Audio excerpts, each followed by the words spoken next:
and get that started. And I'll go ahead and share my screen, maybe. And I want to bring up you guys back up so I can see if you have any comments or questions or anything. All right, can you guys see the screen? Yes. Okay, perfect. All right, well, I think everybody knows me, but for those out in the land of virtual, my name is Rusty Martis. I run the Veteran Resource Station. I've been working in veteran services since 2012. I started basically doing VA disability and VA medical, helping veterans, military members, and their family members get benefits through the VA. I transferred over into employment, specifically military, veteran, and family employment in 2016. And then, of course, came to work for NKU last August. So pretty well-rounded in aspects of veteran services. So with the focal point today being on employment, in particular the professional resume and how to turn that military jargon into civilian speak. But it's really, I hate to use the word general because that's probably not right, but it can be used across universally for any resume that you may be wanting to produce. All right, so about 90% of the jobs at the senior level are, and when we talk professional, we're talking, you know, not necessarily entry level. However, you can always use the resume, a professional resume at the entry level, but we're primarily focused on, you know, the supervisor, management, or higher type level. And that most of them are not even advertised. It's again about who you know, the networking aspect, and that's just being honest and truthful. That's traditionally how people get jobs, especially in today's world.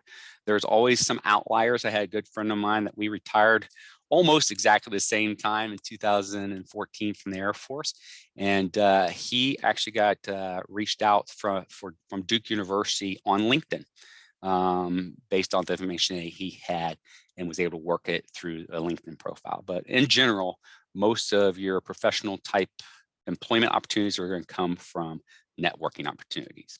All right, today we're going to cover a couple of quick things. Basically, like I said, it's going to be professional resume with tips on getting an interview. Really, that's what the resume is for, right? The resume is to get through the online portion, and almost every single organization in today's world uses on some type of online platform to screen their applicants first. There are a few exceptions out there, some mom and pops and so on and so forth, but for the majority, it will be online first before it even gets seen by a person. So then once it gets seen by a person, it's usually an HR recruiter or someone that's going to do a screening process. They'll usually choose, you know, I've talked to organizations, I mean, like P&G, they might get 1,000 or some applications, right? And so that online process will narrow it down to what are they designated to. It's usually 10, 15, 20 folks will make it through to HR to recruiter. They'll do a 6-second, maybe a 20-second review of the resume if you're lucky, and then push it up to the hiring manager, and the hiring manager will usually choose 3 or 4 from that stack to move forward. The whole purpose of a professional resume is to get you in front of that hiring manager. Then it's on you, right? Then it's there for you to showcase your skill sets and to the hiring manager directly as for the interview. Quickly, this is part of the ABC model. This was brought to my attention several years ago, and I just love it so much because it's truth. Basically, you know, you always work to get a job, then a better job, until you ultimately into a career. Ken Blanchard, the co-author of The 1 Minute Manager, once said, you know, you're at that Maslow's number 5 self-actualization when you're not sure you're working or if you're at play. And so a lot of times that's what we talk about when we talk about the career. When I meet with HR professionals, and I've been doing it for a pretty long time now, I always tell them, I might not give you 1,000 people, but I'm going to give you a couple of really good quality people that you know are going to bring great skill sets, and it's going to be an asset to your company, to your organization. And the goal was always to hire to retire. And that's what we're trying to do with a professional resume. Okay. So it is easy to leave the service with a known mission, dedicated support system to ensure the mission is completed, to have close buddies there to walk through with you, and a strategic plan with goals to accomplish. You leave and it gets cloudy and confusing, and it's easy to lose your path. That's why we're here to help you to get through to that next step, right? Just quickly, a little bit about my story. When I retired in 2014, I retired as an officer. I had over 100 people underneath my purview. I had a budget that was in the millions and had equipment that was in the billions. I was pretty confident, cocky, if you want to use the term, that I would move into a position pretty easily. And that wasn't the case at all. So it had put in about 77 different applications, lots and lots of just no responses, and a few rejections and about 5 opportunities for interviews. I ended up taking 3 of them. And remember, I was making about 80K plus all the additional benefits when I left the service. And the highest offer I got was 33,500. And that just hit me right in the heart, right? That just was depressing. Really took a hit to my psyche and my self-confidence, to be quite honest with you. And so what I've learned since then over the years is most of those no responses is because it didn't pass the online review. And it's so easy once you put in 5, 6, 7 applications, you don't hear anything back, that you just get lazy. I did. I openly admit it. And I just kept submitting the same resume. And that doesn't do you any good because you won't make it through that online process. Always, again, it's always best to work directly with someone within that company or with HR or recruiter so you can kind of bypass that. We actually teach a class, or I actually teach a class called Strategies to Attract, Hire, and Retain Veterans in the Workplace, where I teach HR managers and recruiters how to look at veteran resumes and work with the veteran to make sure that they're going to pass the online. Very few organizations, companies actually do it, however. Plug for my website. If you go to our website, veterans.nku.edu, click on benefits, right-hand side gray box. It says benefits, or excuse me, it doesn't say benefits, it says resources. You click on that resources list, it's going to bring you up to a plethora of different resources. Inside that, it's going to say employment. If you click on the employment tab, there is a lot of organizations that are military friendly type organizations that are out there, at least that would have some type of support or help, if it's only via directly through their website, or if it's trained personnel that will help you through mentors and coaching. So that's just a plug for that. All right. So let's jump into the nitty gritty of this. So why use a quote unquote battle buddy? You're welcome, Army folks, to get employment. Well, as I keep repeating and saying, and you'll see a lot of repeat words as I go through it. So those are key concepts, right, from a teaching standpoint. But direct connects, you want to make sure to utilize your network and do direct connects whenever possible. We do have several organizations we work with that we have direct connects. So say if you apply to what's a good example? P&G. I'll keep using that because I have a wonderful connection over at P&G. If you apply to a P&G job, please send me your resume. I'll just send it over to her. She is a West Point graduate, Army, and she kind of handles all the military recruiting for them. And it will help on the most part to ensure that you can get through that first online system. P&G is a weird kind of situation, probably a bad example to use because you have some additional requirements that go through. You're required to take a test. It's kind of like a personality test, ethics test, all rolled up into one. She always recommends that you talk to her before you go take that, because a lot of people, if you fail that first test, you have to wait a year before you can apply again. But there are also opportunities that might be out there. Again, going to our website, veterans.nku.edu, move over to the gray box, resources, employment. Will give you a good indication of the companies that we work directly with, either from NKU or previous things. Of course, NKU does have a careers development center as well that you can always utilize and take advantage of it. All right, let's keep moving. So when you think of a professional, who do you see? Is it a professional athlete, a doctor, or a lawyer? What is considered a professional? Well, by definition, it's basically anybody that's generally business-like manner in the workplace. Anybody got to guess who the professional might be in this situation, 1 through 12? Any numbers? Throw a number on a chat. Somebody play with it. I shouldn't say that. That sounds horrible. Someone throw a number in the chat real quick. What do you think? All righty. Well, if you picked all of them, 1 through 12, you were absolutely correct. Oh, I did, but I was muted. That's all right. I appreciate it. Every one of them is considered professional. It depends on the situation that they're in, what environment they're going to be working through, and so on and so forth. But bar the use of the words and that we have that you see throughout, and throw them in your resume, because they automatically will resemble a professional resume just by using words that represent professionalism. All right, now you can't do a resume without a job description. Now, a lot of times when I walk through this, people are like, what are you talking about? Absolutely never do a resume or apply for a job without first downloading the job description. Use it as a template. You can always have a basic resume ready that, say, you can take to like job fairs if you don't have specific ones done. Of course, we always recommend, if you go to a job fair, you always survey the jobs that you're interested in, and do a direct resume for that particular company. To blow them out of their water. They'll blow their minds because you have going to a job fair of a resume that's tailored to the job that you're applying for. It means wonders for them. I'm not big onto job fairs, because a lot of times it's just a recruiter and they'll say, go, oh, here you go, here's our card, go apply on the website. But in those rare instances, it might pay off. You can, back in the day, I used to keep a folder in my car. As I went out, I might run into someone and it's like, hey, and then they might say, hey, I got an opportunity at Kroger's. I'd be like, great, let me go grab my resume, give it to you. Here's my card, and let's see if we can't connect and do a coffee or learn more about it, or whatever the case may be. So you can keep a general resume with you, but anytime you do a resume online, you want to make sure that you use the job description. Again, the whole purpose behind that is because you have to have so many matching words based off what they're asking for in qualifications to make it through the online portion.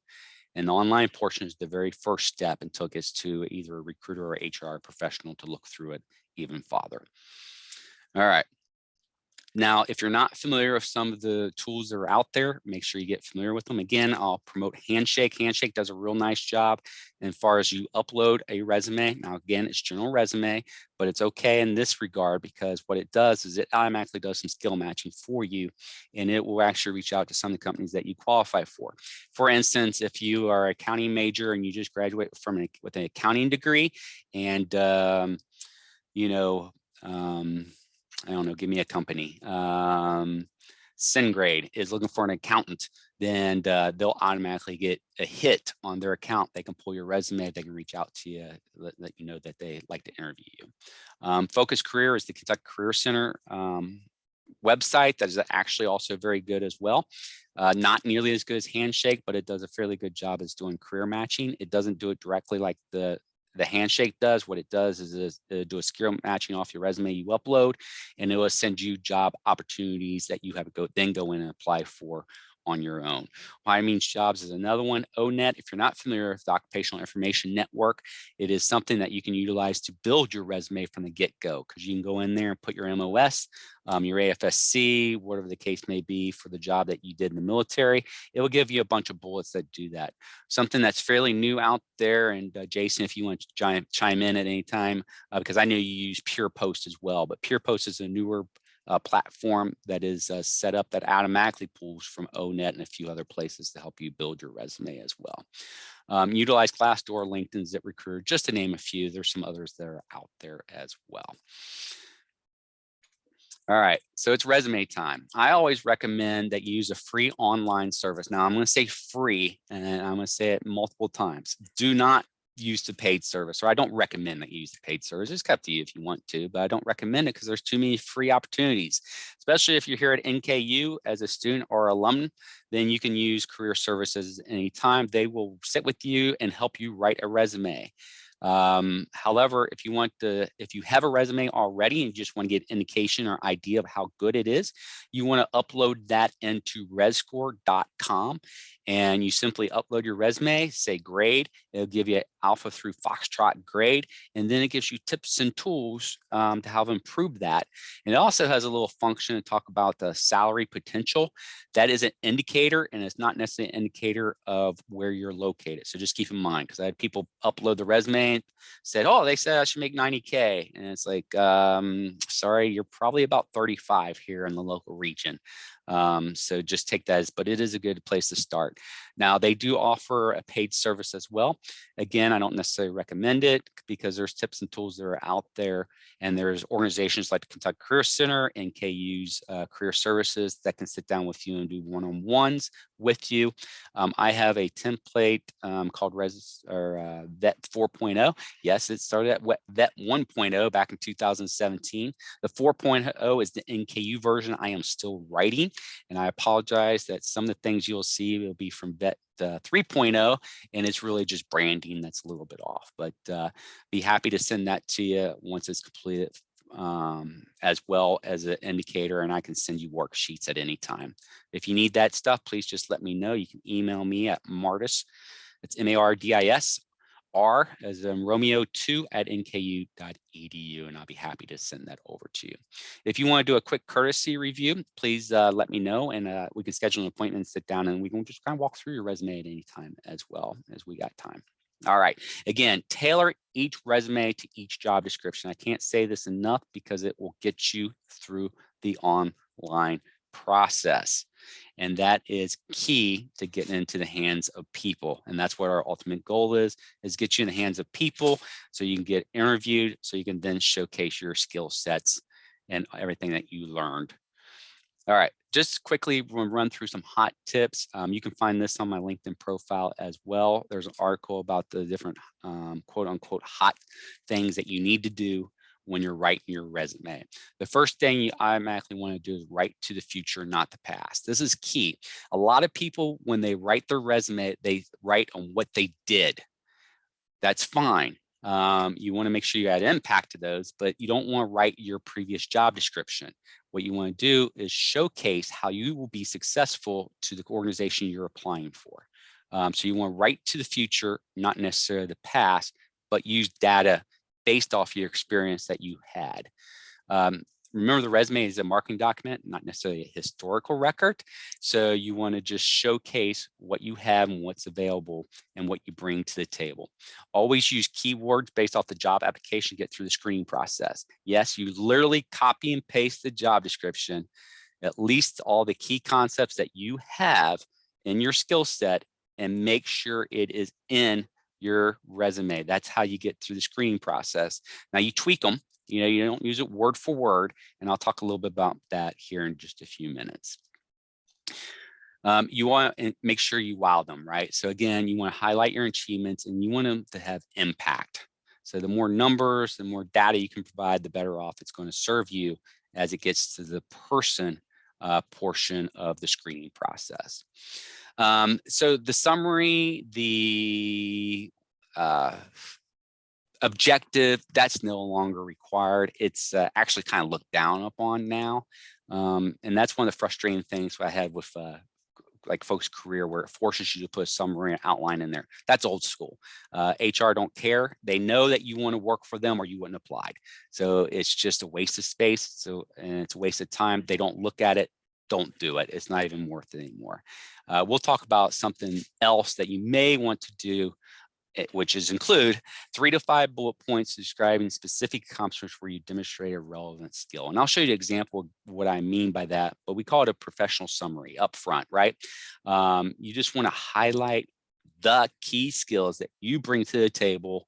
Again, the first person that looks at your resume most likely is going to look at it for 6 seconds. How much information can you get from 6 seconds? So HR professionals have told me, make it easy for them, and they'll make it easy for you to get to that next process. So that's what we're trying to do, and that's what we're doing with the professional resume template here. All right. You want to write lean. Some of the very best resumes I've ever seen was a one-pager. I had a gentleman that I worked with, guy man at Western Southern. I am going to tell you the money he's making now because it's just ridiculous. But he had a brilliant one-page resume that just spoke volumes of what he brought to the table. It was very impressive. A lot of people can't do that. It's very difficult to get all your experience down on one page. And for him, it was a particular skill set that he really needed to highlight to get into the position that he's in at Western Southern. So it's okay to go 2 pages, but never, never, ever more than 2 pages. Now, when I say that, I'm not talking about federal resumes. I'm not talking about a curriculum vitae or anything along those lines. For a general, regular professional resume, it's okay to go 2 pages. A lot of us bring a lot of skill sets, bring a lot of experience.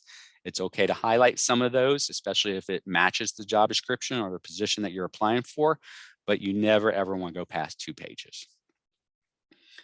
All right, why do you want to start with your strongest bullets first? Well, because typically look at the top and last bullet. That's what HR does. Again, the second person that may look, and it depends how many people and how big the company is that look through the screening process. The first person on average, 6 seconds, right? Second person might spend twice that, 12 seconds. What they'll traditionally do is look at your strongest or your first bullet and your last bullet and your experience. And that's what they base if you qualify on, because they know that you met the minimum qualifications because it went through the online screening process. So make sure you put your strongest bullet first. Your second strongest bullet should be the last bullet in that experience. Again, I'll have an example here in just a few minutes. Yes, you do want to include a professional online profile. Traditionally, that's LinkedIn. It could be Ladders, whatever the case may be. Today's world, it almost always is a LinkedIn profile, because if you get through and you're actually applying for a professional position, they're probably going to look. They're probably going to check you out and see where you are and what you're doing and what you did. And you know, will they dial down into your Facebook and Twitter and Instagrams and TikTok and all that? Probably not. It kind of depends, but they at least will look at what are professional items you put on there. So have a professional LinkedIn page, a profile, set it up correctly. If you don't have a professional LinkedIn profile page, I recommend going to Kenton County Library in Erlanger every Wednesday. They have a networking group and a training group for professionals from 8 in the morning till 10. But they offer all kinds of educational, absolutely free, on how to build your profile on LinkedIn, how to build a cover letter, how to build thank you notes. You name it, they offer it. And again, it's absolutely free. Okay, run through these again really quick. Under each job or experience, explain how you contribute to or support your team's objectives and initiatives. Write in first person, do not use pronouns. Education is on bottom, but only if above the high school level, which you all are at or above, and add in industry-specific words and skills that don't appear elsewhere at the very bottom under skills. Now let's kind of show you that.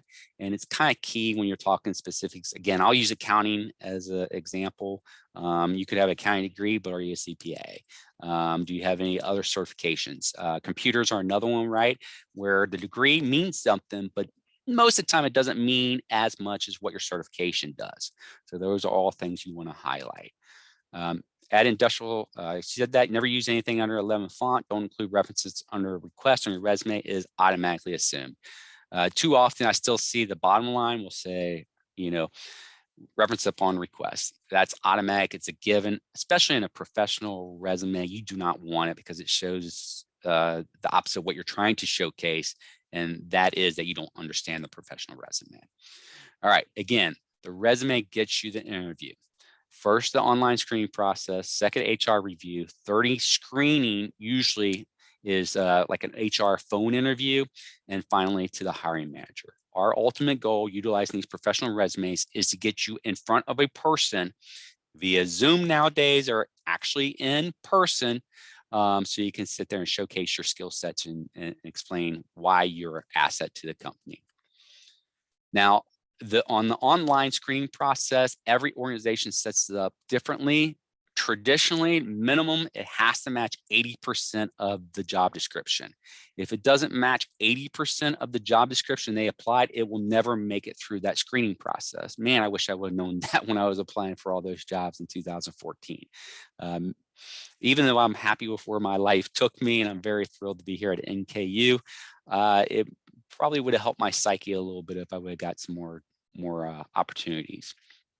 All right, you want to absolutely, like I said, keep adding impact. Most jobs don't look at the now, how did you do it now, but how can you help them in the future? It's okay to put in that you're a good fit for the team, position, organization, culture, personalities, etc., like that. But really what they're looking for is the impact. How did you accomplish that job you were working with, and how did you drive that organization, that company, not nonprofit, forward from once you got there? And you always want to do make sure that if the position you're applying for screams that throughout the resume. And just as an example, and I'm going to use a real simple one, say the job description is for the painter. Well, the resume must paint, you like what I did there? Paint a picture that you are a painter and can do the job for them. If not, it's not going to make it through. If you're a manager, then the resume should scream manager. It should say managed, supervised, streamlined, led, those key adverbs and verbs that showcase that you're part of that. When we talked about who is a professional earlier, you want to scream that you are a professional by using terms like professionalism, showcase, excel, those types of things. If you're a construction worker, again, you're a carpenter, you built, you paved, you solved, you're accomplished, you're skilled, you did things that showcase the job that you're applying for, you actually did in your resume as well. All right, so this is just a very bad picture, and I apologize for that. It's one of the worksheets that I developed a few years ago that I can send to you if you want to. It just helps you write those bullets and set you up, right? So you use the job description word. In this particular case, we're talking about a program manager. What was the verb or adverb that you did? Again, professional resumes want to see things like led, managed, orchestrated, showcase, skilled, those types of things. What was the impact that you provided for the company? Well, in this particular case, we reduced production time. Well, what was the result of that? Well, by 50%, saving $100,000 a year in production costs.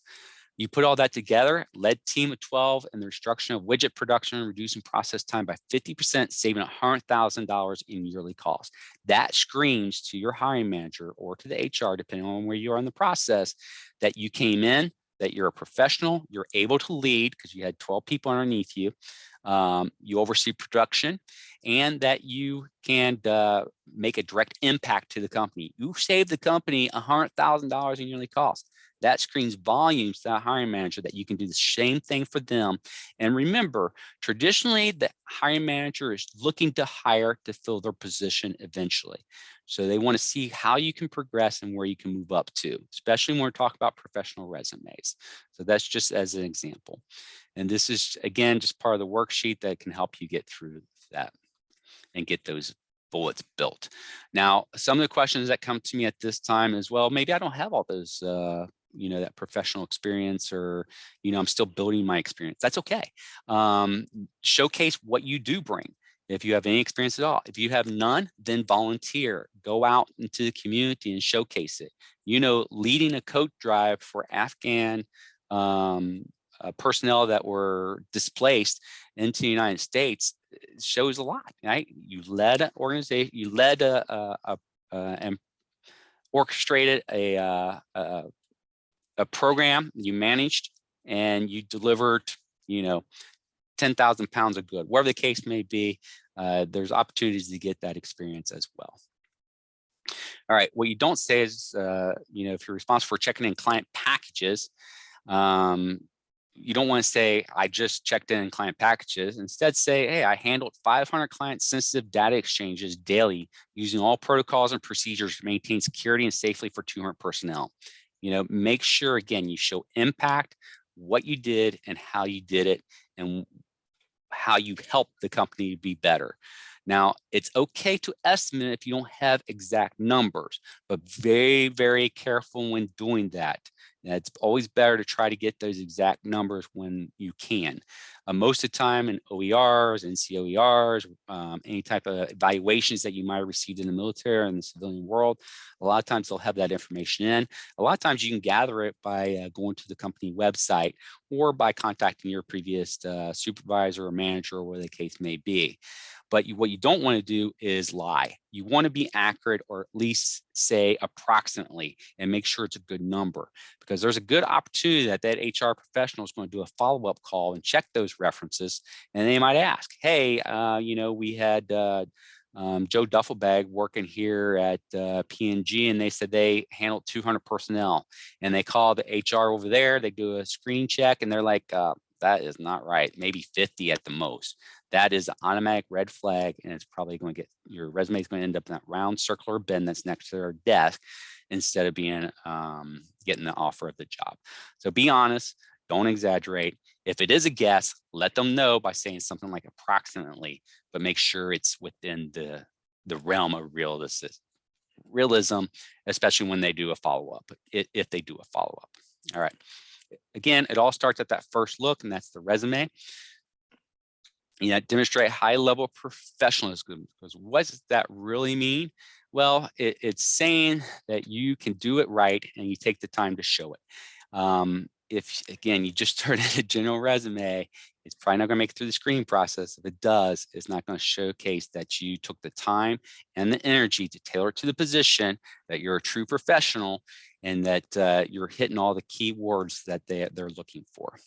You want to make sure it is professional looking and it is sounding like a professional.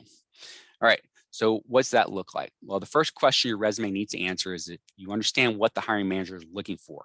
Do you understand what the job will require you to do? And do you have the skills and experience necessary? And in order to accomplish this, there are a couple of things you should do with every job you apply to. First, you should carefully read the job posting and make sure you fully understand what they're looking for and that you're reasonably confident you can fulfill the duties. Don't be discouraged though. You don't have to be a perfect candidate. I've heard this multiple times as well. It's like, well, I don't meet the qualifications. Actually, you do. If you meet about 80% of the qualifications, then I encourage you to go ahead and apply for that position. Again, each company sets up a little bit different, but at normal, it's about 80%. Job postings will often list requirements for what a perfect applicant would look like, and rarely, if ever, does someone who exactly fits that description actually exist. So don't be discouraged. Go ahead and apply. Remember, tell the story of impact and tell it quickly. 6 seconds, 12 seconds, 20 seconds, 45 seconds, 2 minutes, if you're lucky, is all they'll take. So have a family friend read it, ask what job, what skills stand out. When I did my first resume as a civilian, I was like, I was pretty impressed. I was like, I got this great resume. I'm going to kick butt. I had a friend who worked HR at Duke. I went over, they looked at it, and she goes, man, this sounds really, really good. She goes, you show your impact. She goes, I have absolutely no idea what it means. She goes, it's all still jargon and it speaks military and no idea. No way. She goes, you're not going to get any action on this. And of course she was right, as shown earlier. So you got to really work hard on it. All right. Now, once a hiring manager is able to get a stack of resumes in front of them and is interviewing applicants, they have another even bigger problem. How do you tell who the best person is for the job? This is an incredibly difficult problem with a lot of the line, and a lot of people, it goes wrong for them. Most managers have one-page resume and maybe an hour-long interview to pick the best person for a job. This is very challenging. A lot of it's based on how a manager feels about an applicant. Are they trustworthy? Do they seem professional? Will they have the work ethic to do a good job for every day? They have to make a big decision with only a few pieces of information to go on. You can make their job a lot easier by understanding what they're looking for in a resume or in an interview and being prepared to give that information quickly and easily. When it comes to resumes, if they're difficult to read, too long, too confusing, they're getting to get thrown in the trash in favor of those who make their life a lot easier. I can't tell you how often I heard that as I work through with HR professionals, make their life easier, right? All right, so then are you qualified is the next question. This is often what separates people who get interviews from people who get the job, and you need to do anything you can to show you're someone who gets things done on time and at high quality. Again, show the impact, and the results are going to be key to this. You want to update your resume on a regular basis. Again, do not repeat duty, but give impact. Don't just take your old job description, put it in your resume and think you're done. No, you need to rewrite it and make sure it has plenty of impact that showcases the skills that you actually brought and how you're showing the next hiring manager what you're going to bring to their organization, to their company, and make it easy for them. All right, make it easy for them. So here's just an example of a job description. I just simply went on, I think this is from Focus Career, pulled up one of the job descriptions that they had listed there. All right, so just taking a couple of key concepts here. So saying we're going to talk about monitoring store activity, ensuring it's properly provisioned and staffed, ensuring staff members follow company policies and procedures. So what's that look like? Well, this is just a couple that I came up with. This is totally made up data. Again, you do not want to make it up. You want to try to get the information so it's accurate. But just as an example, monitor 10,000 foot clothing retail store responsible for 1 million sales inventory of 100% accuracy. Again, what did you do? You monitored them. And what was the impact? Well, yeah, $1 million in sales inventory over 100% accuracy showcases that you have attention to detail. You also manage staff of 3 managers and 12 clerks, manage staff, and professionalism, upskills, money management, 75 customer-focused activities daily according to policies, procedures. You know how to follow policies and procedures, and you know how to handle staff to make sure that they also know how to follow policy and procedure. When you go back and look, you actually hit 1, 2, 3, 4 aspects of what that job description was asking. Those 2 bullets can get you, you know, what, 20% of the job description is actually a 2-page job description, but you're hitting a big part of what they're looking for. So you don't have to do it with 20 bullets. You can do it with just a few. All right, here's an example from an actual resume. These are literally resumes that I received from military folk and I just pulled from. And this is what they had on there. What does it mean to be a field service representative for a Max Pro and RG-33 mine resistant ambush protect? Anybody out there can tell me? You probably can, but I can guarantee only about 1% of the population are veterans. And so the likelihood that HR, recruiting, hiring manager is a veteran or worked with Max Pro MRAPs is probably slim to none. They're not going to know what this means or understand it. You have to break it down to civilian speak. So you can say stuff like, what I actually did as a field service rep is I trained personnel on vehicle operation, automotive, and electric system maintenance procedures. That means more to them than field service rep for Max Pro, blah, blah, blah, blah, blah. You want to take it to the next level, or maybe in addition to developed training procedures, conduct over 200 hours of detail-oriented critical vehicle operations for 12 personnel. What's that telling is that you know how to build lesson plans, you know how to train personnel, you know how to lead at least 12 personnel, and you've done over 200 hours. So it shows the impact as well. Another one, responsible for the daily overall operation and functionality of the MCCOE headquarters section. Lots of acronyms. This happens all the time in military performance reports, and it ends up on the resume. Translation, managed main control center to perform critical daily tasks and issued directives for key staff. In addition, led team of 8 in mission critical operational procedures, handling over 2,000 communications of information daily. Yeah, you want to, again, add the impact, eliminate the military talk, and speak civilian talk. And when we talk civilian talk, we're talking about even job descriptions, which we'll talk about here in just a minute. All right, last one, conducted other duties directed by the immediate supervisor. What's that mean? Well, actually it did additional duties, including logistics manager and training, mentoring civilian employees in workplace. Additional duties, including logistics manager, means a lot more than just other duties, especially since you had training and mentoring as well. Hand chosen by general manager to oversee logistic activity for organization equaling 10 million assets. How many general managers do we have in the military? Probably 0, right? As far as I know. So you use the equivalent to what that would be. In this case, maybe the this commanding officer, where the case may be, would be equal to what the general manager is. Responsible for training and mentoring of 22 civilian employees and company on military logistical protocols. That means a lot more than just saying other duties as directed by immediate supervisor. All right, let me jump over here real quick. And I'm just going to show you real quickly what a professional resume could look like on your behalf. All right, so using Mr. Joe Duffel Bag, again, keep it simple up front, LinkedIn profile, 3 under the professional profile, no objective, no summary, to have a professional profile that's going to tell you what your 3 key bullets are. You can go up to 5, but recommendation is 3. You're a logistical expert, a customer service, and a program manager. What does that mean as far as experience that you bring to the table for this organization? Well, as a logistical expert, not only have a CDL, tanker and explosive handling fuel circuit over years and 100,000 miles of driving with 0 incident reports, but you also exceptional customer cert, working with 500 patrons a month, and a program manager. That means a lot. First bullet, last bullet should be your top. This is not necessarily a good example. If this went to res score, this would be like a C, maybe a C minus, but at least a professional profile situation is set up. Maybe that's one of the general ones that you have as you go to a resume. You still want to add impact. This is just a different way to formulate the same process, just some different thoughts, critical thinker, exceptional organizer.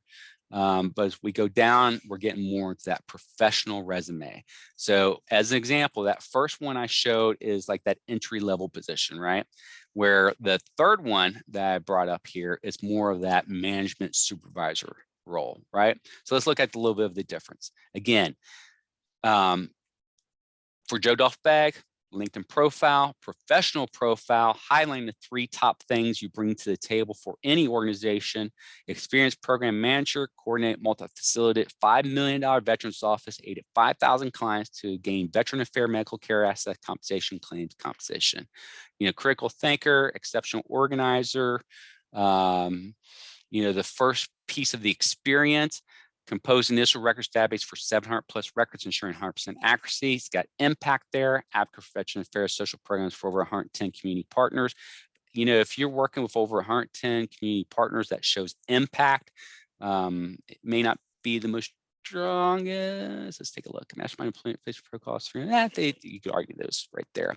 Again, some of the experience. You don't have to include all experiences in there if you want to keep it to a 1-pager, but you want it to flow nicely and you want it to make sense so it doesn't show that you're jumping around from job to job and you're working from one place to the next place.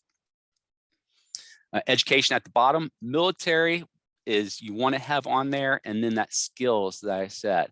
And it could be, what else do you bring to the table? A black belt is huge. You want to include that as a skill. Maybe you still have active top secret clearance. Huge, right?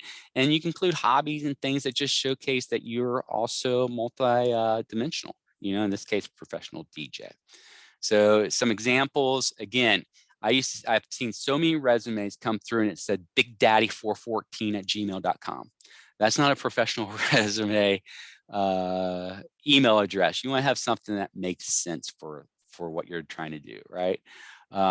Again, get rid of the summary, profile, make sure the bullets are 3 to 5. Traditionally, your most recent experience can have a few bit more.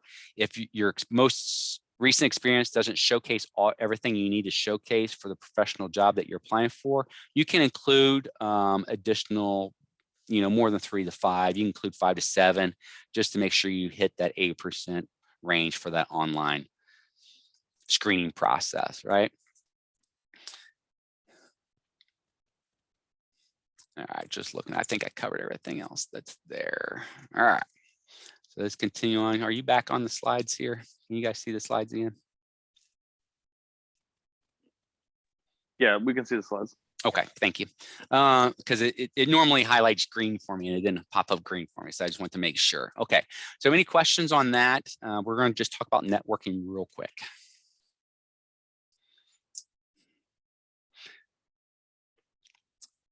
All right, so networking is a must. In fact, in a survey found in recruit and hiring, 85% of all jobs are filled via networking. Therefore, even though networking is often dreaded and misunderstood, it remains by far the best way to land a career.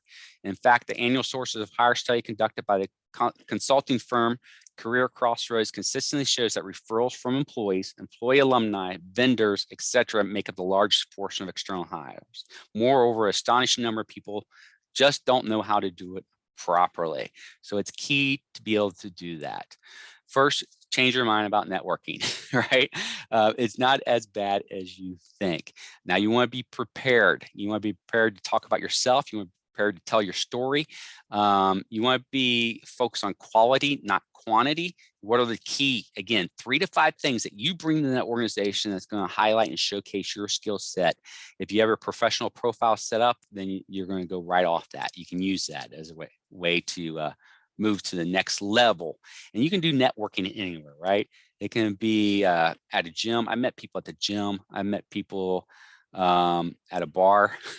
I've met people everywhere. You never know where you're going to have opportunity to network, but you want to start with your friends, family, and other students, other veterans that you're working around or with, or familiar with, or you're associated with as well. Don't be afraid to use your battle buddy, right? All right, you want to be ready, always looking to network. Like I said, I've found clients all over the place. Join professional organizations. If you're going to be a human resource person, then you should be a member of the SHRM, which is their certification system, right? If you're going to be accounting, be CPA. If you're going to do informatics, then get your certifications in computers, those types of things. But join organizations that surround around that as well. Volunteering is always a great way to build the skill sets, but it's also a way to increase your network as well. Don't be afraid to go to events like the Chamber. The North Kentucky Chambers has events. They have Young Leaders event once a month. That's just strictly a networking event. It's usually at a bar. If you're a drinker, that's great. If not, go have a Coke. It's no big deal. But it's just an opportunity to be around other folks that are looking to network. And it's just a good way to get the information out there. All right, but you got to be able to brand yourself, right? Again, what are you bringing to the table? Be prepared to talk to them for 3 to 5 minutes just to showcase what you're doing, but it's a team effort as well. Don't just say me, me, me. Always look to see what you can give back as well. Ensure to get your name out, profession, the position, what you're seeking, and how well you do it. That is the key to your success. All right. So when I was actively looking for positions, I always carried a couple different cards with me. I did a Let's Connect cards with my information and my top skills: innovative, visionary leader, and project manager. Anyone I went to work, I wanted to connect with other veterans, so I set my card to those I want to network with or give a product or service to. You can get a couple hundred cards for like $20, and it's totally worth it. Go out and get your cards, have them on you, because you never know when opportunity is going to exist for you to hand your card off, and how that connection is going to lead to your next professional career. All right, when you look to brand yourself, again, what are you trying to get accomplished? The listener wants to help, and that is key. They want to help you, or they wouldn't be listening to you. They want to feel good they did it for you. So be clear in your objectives so they know exactly what you want. But remember, there's a fine line between cocky and confident. So just be confident in what you're asking for. And don't be afraid to give your spiel. What is it? What are you after? What are you trying to get done? And always look for a mutual benefit. But don't be afraid to let them connect you to others, like the hiring manager for positioning. I mean, you will be benefiting the team and the organization with your skills. So, if they want to help, let them help.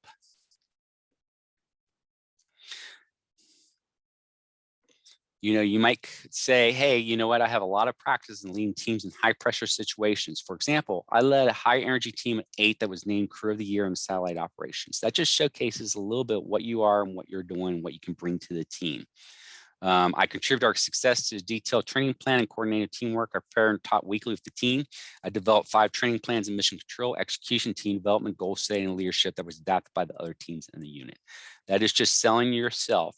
So instead of focusing on the team, in these types of events, you want to focus on me.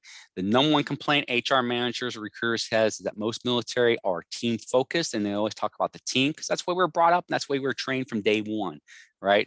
As part of the degradation ceremony. Knock you down, bring you back up, focus on the team. And these particular aspects, we want to focus on you. What did you do? And it feels weird and you have to get used to it to say I, but you want to get in the habit of saying, I did this, I did this, I did this.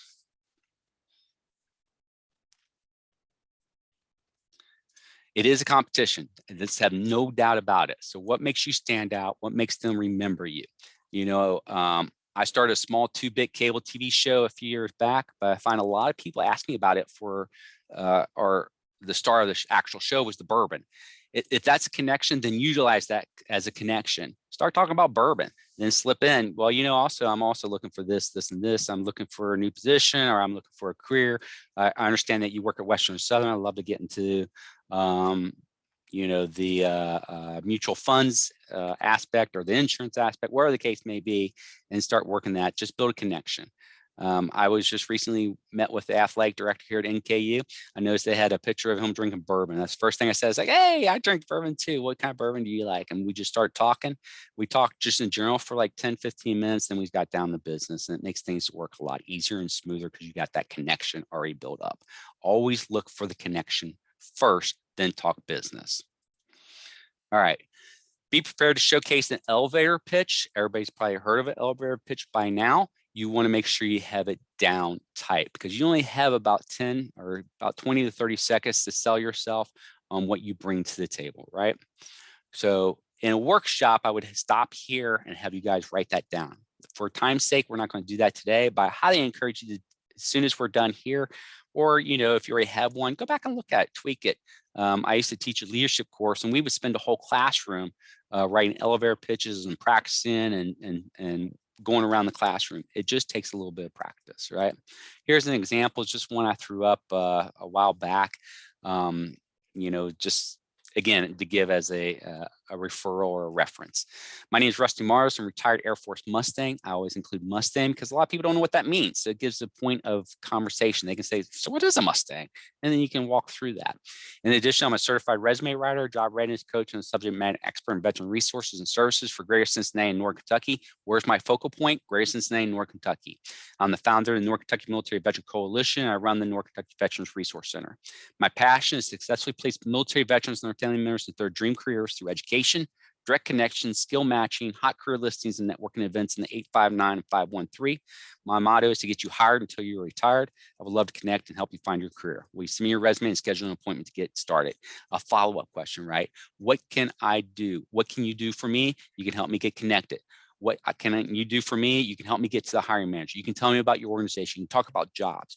You don't be afraid to ask for things. But again, think about the team aspect in this case. What can you give back to them as well, right? Make sure it's memorable, succulent, and it's that you explain yourself, the organization, the product, the idea that's unique and that you stands out. Again, a lot of people will not show up with cards. Bring a business card, give it to them and say, hey, I'd love to connect with coffee and learn more about what you do and how we can help each other. Always ask for that follow-up step, that next step, right? All right, cover letter. Again, I went to that cover letter training that I mentioned at Kent County. It blew my mind. It really did. And I tell you, I think after I started using the cover letter that they recommended, I think I got an interview for every single job I applied for afterwards. You know, part of that's because I learned how to write a resume and how to tailor my resume to the job description, but the cover letter is huge. Instead of a general cover letter, be specific, right? In this particular one, it talks about, so some of the key qualifications that they ask for, pull that out of the job description and put it in your cover letter. This particular one, they needed someone that was a subject matter expert in resources, had good customer service skills, weren't afraid to speak in public, did events, and had leadership background. So pull that out, put it in your cover letter, highlight it in bullets, and then explain why you do what you do in the cover letter. It will mean a huge difference, right? And then at the end, I didn't include in this little snapshot I have here on here, but again, ask for that follow-up. Hey, I hope we can connect. I hope we can schedule a time to learn more about each other. I would love to schedule an interview and come in and talk to you about this particular position or job.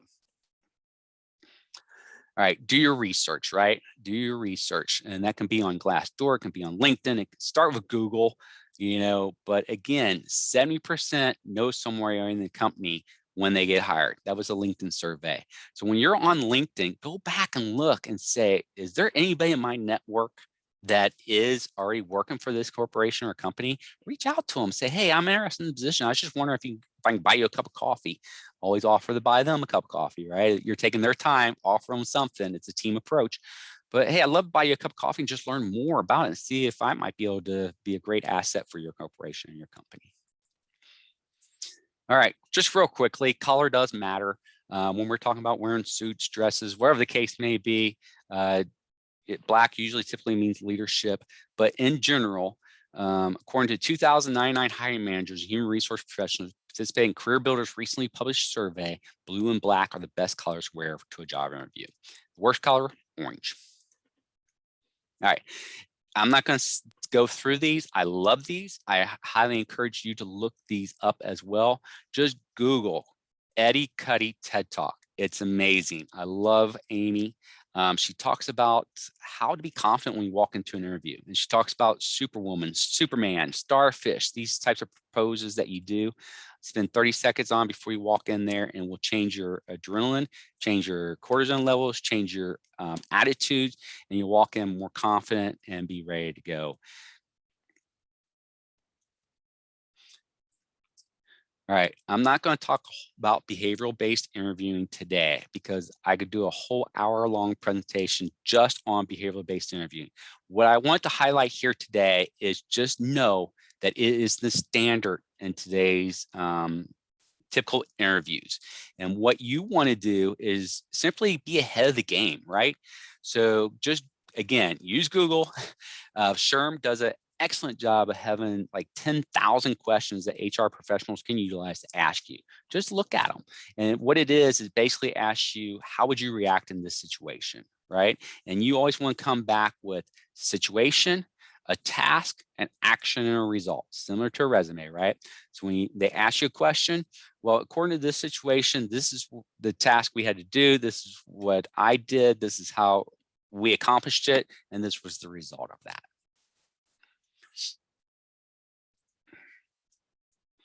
All right, make sure you're always on time, dress appropriately, and we always say dress one up. What's that mean? Well, if they're saying it's business casual, which maybe asking what that means, might be khakis and a collared shirt, put on a sports jacket, right? Just dress up a little bit more. And as a former employee of mine that wore a suit and bow tie every single day, you never go wrong in a suit. Make sure you have a firm handshake, listen to the questions, always respond with a situation task or situation problem, action, and results.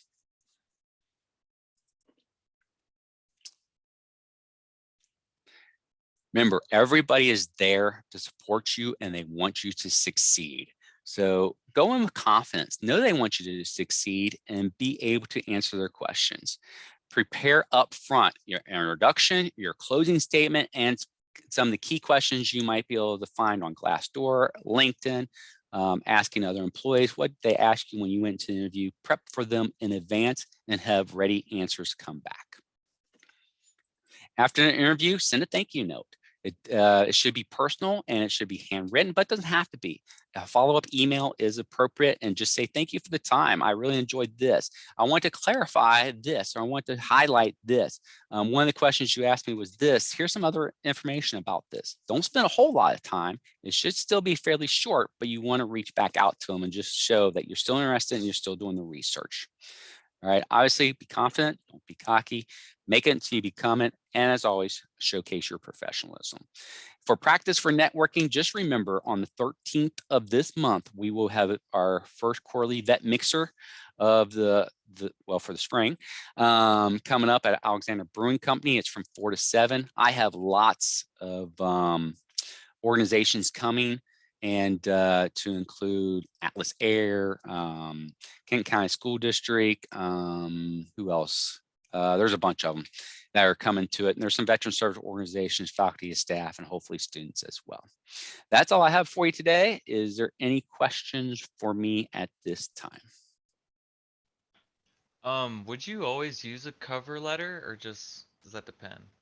It does kind of depend, but almost always they'll let you know up front. If they say it's optional, always include it.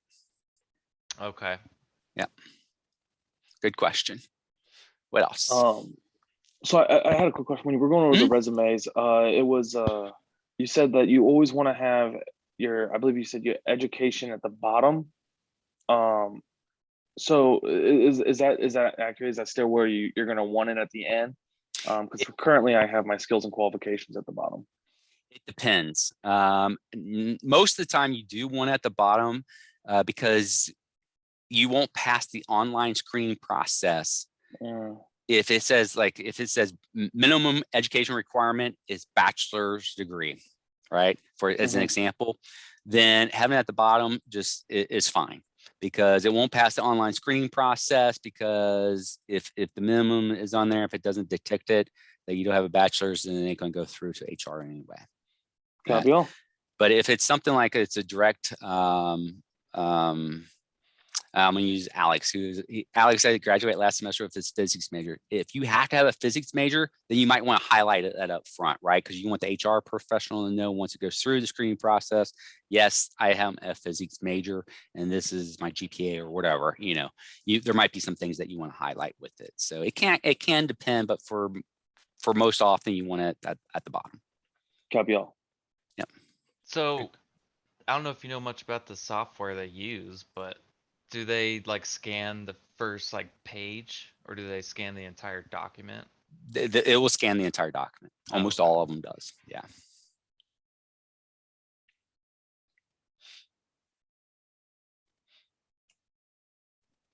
And then I have one last question. In regards to awards, I was always told that it's good to put your awards from your military service and things in there. So I have those, and I do know over at the Veteran Resource Center, or the office, we have something that translates, you know, what award equals to what in the civilian sector. If I receive an award from, like, when I was transferred from University of Cincinnati, if I receive an award there, should I put that in there as well? Yes. More civilian based? Yes. Yeah. Any awards and everything is usually good to highlight, because it showcases that you were recognized for exceptional service or exceptional aptitude, or whatever the case may be, why you received the award. So yes, you traditionally want to include that. What you don't want to include is military medals. And I'll throw another one out there because I failed to mention earlier, but like for military service, you want to include that, but you don't want to include discharge status. You traditionally don't want to include anything dealing with combat, because even though most organizations say they are military friendly, most organizations don't have a lot of vets or veterans that are involved in the hiring process. And in the mindset of most civilians, they think of PTSD, TBI, everything they see on TV, and not necessarily, and it can distract from what you're bringing to the skills. But awards is a little bit different, so you can include some of those, but only the high impactful ones and the ones that aren't normally given to everybody, if that makes sense. And we can certainly walk through some of that more Copy detail. all. Thank you. Yeah, good questions. All right, gentlemen, I hear nothing else, so I appreciate you tremendously. Thank you for stepping up, and I hope you learned something. If you learned one tip or two, I'll be satisfied. And of course, if you want to send me your resumes, I'm happy to look at them at any time. Thank you very much, Rusty. Thanks. Appreciate Thank you. Talk to you guys later. it. Bye. I'm going to stop the recording.